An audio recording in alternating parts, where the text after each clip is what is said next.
देशमुख यांचा नागरिक सत्कार करण्यात आलेला आहे, काय सांगतो?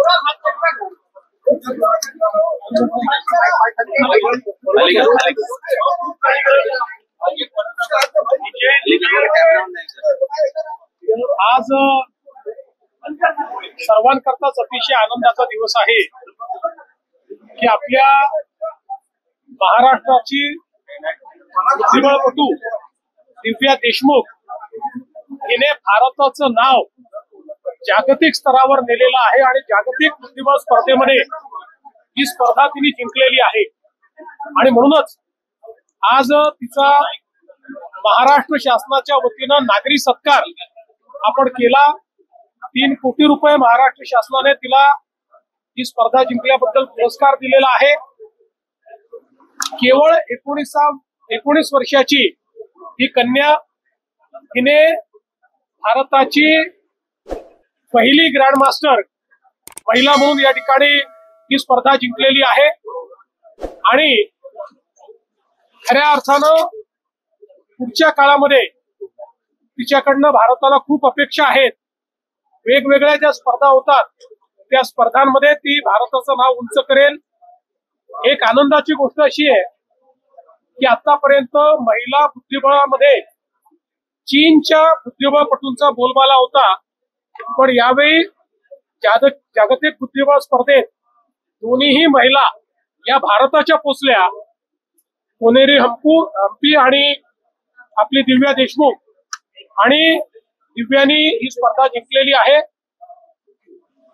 नागपूरकर असलेल्या दिव्याचा आणि महाराष्ट्राची कन्या असलेल्या दिव्याचा आम्हाला अभिमान आहे आणि म्हणून तिचा सत्कार आम्ही केला. चीनचं वर्चस्व या पद्धतीने दिव्या पुढे गेली आहे. बुद्धिबळाच्या पटलावर नागपूरकरांचं वर्चस्व दिसत आहे, पण राजकारणाच्या पटलावर सुद्धा तुमचं आता कौतुक केलं आहे आणि त्यावरून विरोधक सुद्धा एकत्र येऊन टीका करतात. राज ठाकरे यांनी टीका केलेली आहे.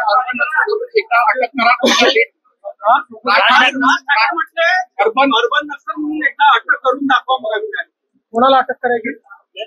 आम्ही कार्यकर्त्यांना अटक करून दाखवा. त्यांच्याकरता बनलेलाच नाही कायदा, तर त्यांना का तुम्ही अर्बन नक्षल सारखे वागाल तर तुमची अटक होईल. तुम्ही अर्बन नक्षल सारखे वागत नाही त्यामुळे तुमची अटक करायचं कारण नाही. मला असं वाटतं की अशा प्रकारे कायदे जे बनतात, जे लोक कायद्याच्या विरोधात वागतील त्यांच्याकरता तो कायदा आहे. आंदोलनकांच्या विरुद्ध हा कायदा नाही. सरकारच्या विरुद्ध बोलायच्या याच्यामध्ये पूर्ण मुभा आहे, त्याच्या विरुद्ध हा कायदा नाही. त्यामुळे मला असं वाटतं की अशा प्रकारचे जे काही कमेंट्स आहेत हा कायदा न वाचता केलेले कमेंट. त्यांनी असे म्हटलं की महाराष्ट्राच्या मुख्यमंत्र्यांना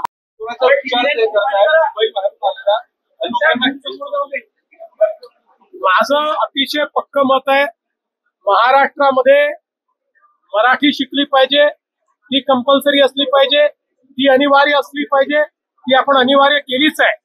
पण महाराष्ट्रातल्या मराठी मुलांना मराठी सोबत अजून एक भारतीय भाषा जर शिकायला मिळाली तर त्यात काय वावगं आहे? आपण भारतीय भाषांना विरोध करायचा आणि इंग्रजी करता पायघड्या घालायच्या, ही जी मानसिकता आहे या मानसिकतेला माझा विरोध आहे. पुण्याच्या उद्योगांमधून दादागिरी मुख्यमंत्र्यांनी चांगली गोष्ट आहे. सर्व पक्षीय नेत्यांना एकमत करावं लागेल, कारण खूप मोठ्या प्रमाणात राजकीय दादागिरी ही पुण्याच्या उद्योगांमध्ये पाहायला मिळते आहे. विविध पक्षाला हे लोक त्या ठिकाणी त्या पक्षाचं नाव घेऊन त्या ठिकाणी दादागिरी करतात. मी तर मोडून काढणारच आहे आणि त्यात जो मदत करेल त्याचं स्वागत आहे.